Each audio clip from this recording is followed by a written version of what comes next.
Hello, thanks for joining me today. Today's video, I want to do another book review, and the book is called The Power of Now by Eckhart Tolle. I came across this book in 2005. I was travelling in Poland, and it was a British guy who said, "Have a read of this book. It's worth a book. It's worth a read." Um, if you go into a bookstore, you'd usually find it somewhere in kind of philosophy, maybe self-help books, possibly even psychology. Okay, so what is this book all about? I've just made some notes, so I'm going to kind of refer to these during the review. Okay, so you may have come across this book yourself because it was really popularized by Oprah Winfrey in somewhere in the region of the mid to late 2000s. She really kind of really loves his work and had him in for a couple of interviews on her TV show. So let's have a look.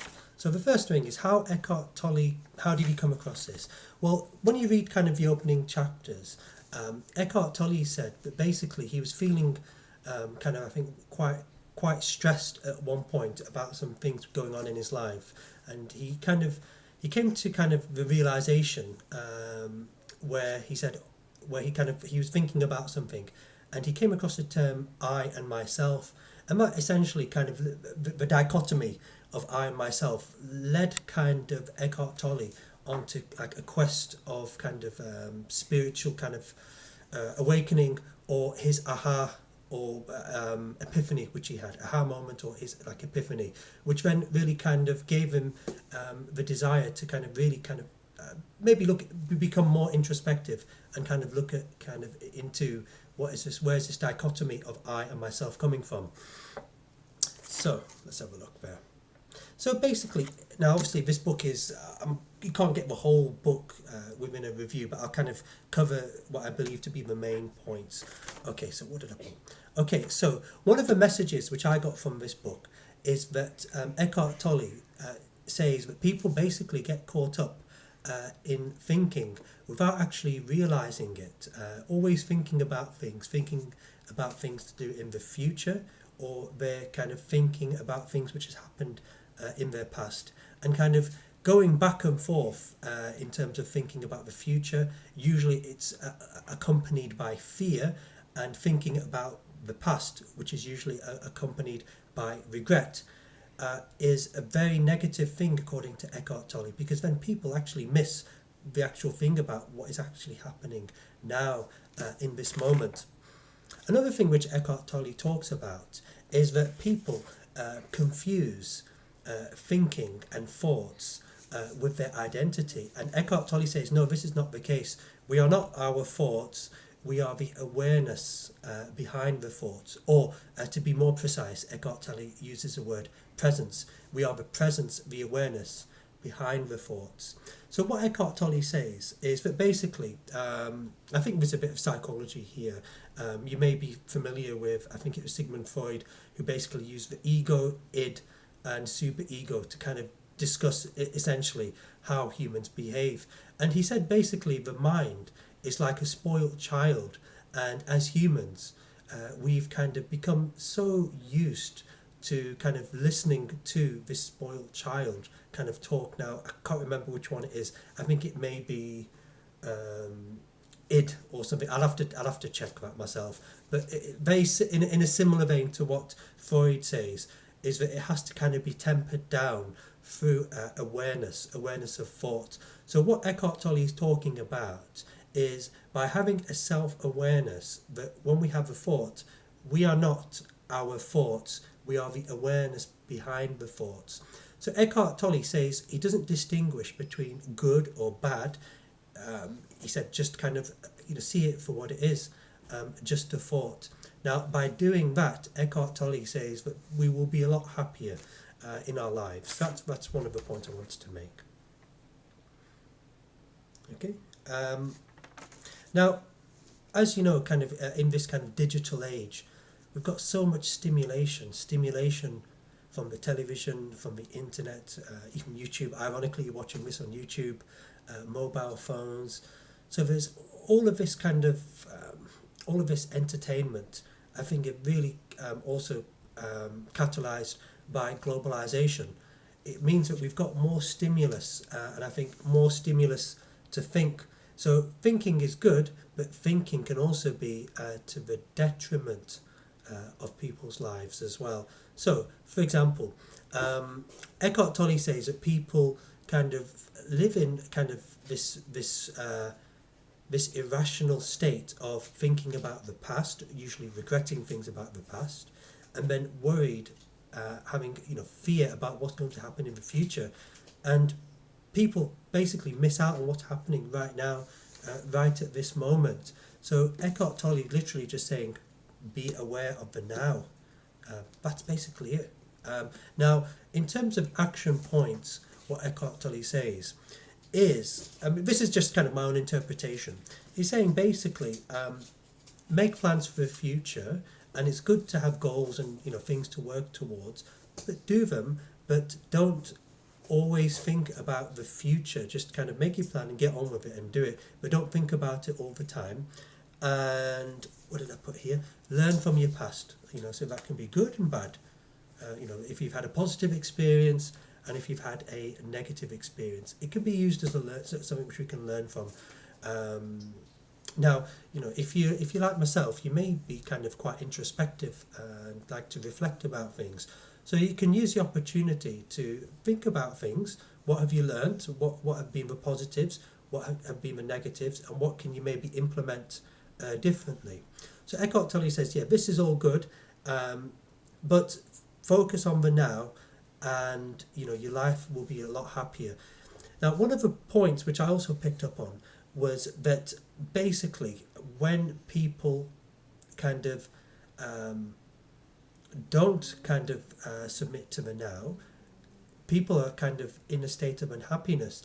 And what he says is that essentially we have to kind of submit and accept what is happening right now. So, for example, if you're doing an exam, no point in worrying about, oh man, I need to kind of, what's going to happen if I don't pass this exam, or if I don't get this grade, or blah, blah, blah, whatever kind of train of thought is going through the person's head. The only thing, the most effective thing you can do is to get on with the exam right now and get on with it. And essentially that's his kind of blueprint to being successful and happy in life. Now, I believe what he's done is, I think he's used kind of a collection of different type of religious points of view to kind of paint his canvas of this book. But nonetheless, I think, as with any book, what you should do is kind of take the merits, take the pitfalls from it, the disadvantages, what you think are the criticisms of it, but take essentially what works for you, and then kind of disregard the rest. You don't have to use whatever doesn't work, and then kind of take the good from it.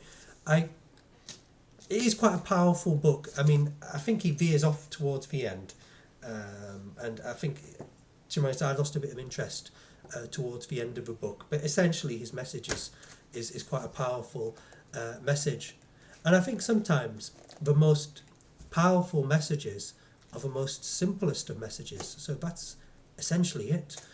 What I would like to do now is basically just kind of read you through the chapters, so you kind of know kind of what to be expected from reading this book. Okay, so we've got introduction, chapter 1, which is basically the origins of his book, and the truth is within you. So essentially, we don't have to kind of look towards other people to kind of find fulfillment. And fulfillment essentially is within. I think that's basically, in essence, what he's talking about. Chapter 1, you are not your mind. So kind of we've covered a bit about that. So, the kind of aha moment which Eckhart Tolle had, where he was in this dichotomy of I and myself, and he thought, how do I distinguish between I and myself, and why do we refer to I and myself? So kind of that dichotomy there, essentially what I believe is what he's talking about. Chapter 2, consciousness, the way out of pain.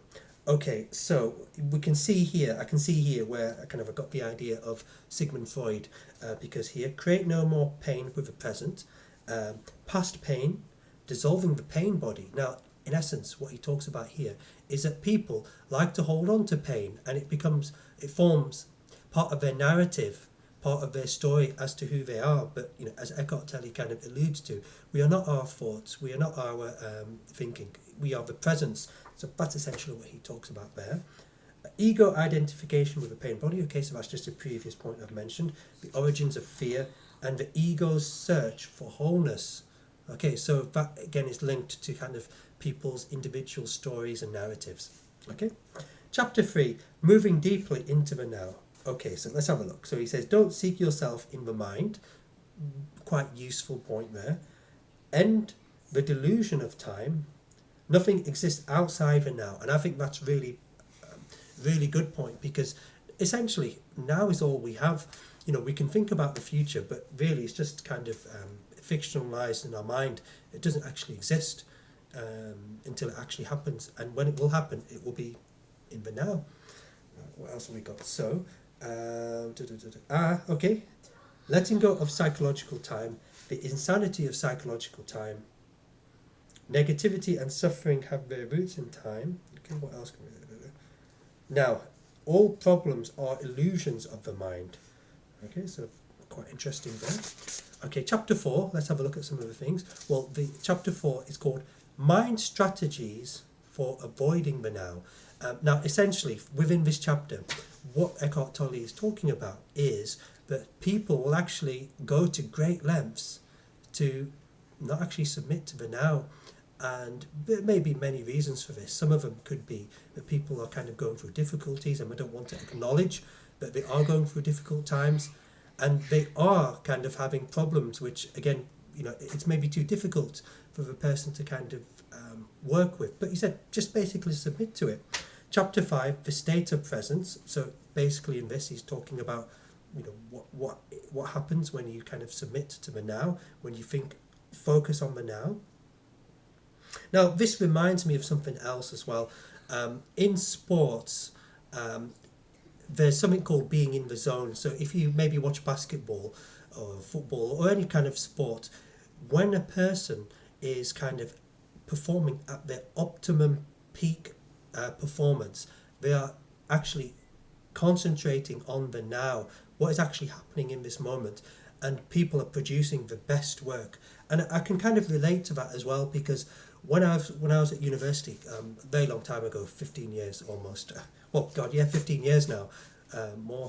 When I was there, when I produced my best assignments and my best work, I wasn't worried about, am I going to meet this deadline, I'm going to do this, blah, blah, blah. It was actually, got my work, I need to kind of get on with it and do it. So being in the zone is actually being like having laser beam focus and not being distracted by other things, just getting on with the task, and efficiency will be a lot more productive. So I kind of like the link there, what Eckhart Tolle is talking about. Okay, so that was chapter 5. Chapter 6, the inner body. Being is your deepest self, connecting with the inner body. And I think basically what he's talking about there is kind of being really introspective and reflective about things. Interesting chapter. Chapter 7, portals in the unmanifested. So let's have a quick look at here. So it says silence, other portals, space, the source of chi. Chi is, if you like, it's basically from, it has its origin in Chinese, I think Chinese like Tai Chi, and also Wing Chun kind of talk about chi. In essence, it means the word energy. So he talks a bit about that. Chapter 8, enlightened relationships. Okay, so very interesting here. Enter for now from wherever you are. So Eckhart Tolle basically says that whatever situation you're in, focus on the now, and kind of all will not, maybe difficult, but it will make life a lot easier. Chapter 9, beyond happiness and unhappiness there is peace. And then chapter 10, the meaning of surrender. Okay, so it's an interesting book. As I said, previously, I think he goes on. I lost a bit of interest when I was reading it towards the end, but in essence, I think it's worth reading. There's some useful things in there, and if you are kind of self-introspective and you are kind of interested in this sort of field, I'd highly recommend you read this book. Now, on my channel, I'm only going to review books which I think are worthwhile reading, because I don't want to waste your time and I don't want to waste our time, because time is valuable. So If you would actually like to purchase this book, please click on a link in the description below, and it will take you to the website where you can actually purchase this book. Okay, everyone, thank you very much for listening. I hope you got something out of it. Until next time, I'll see you soon. Okay, bye bye.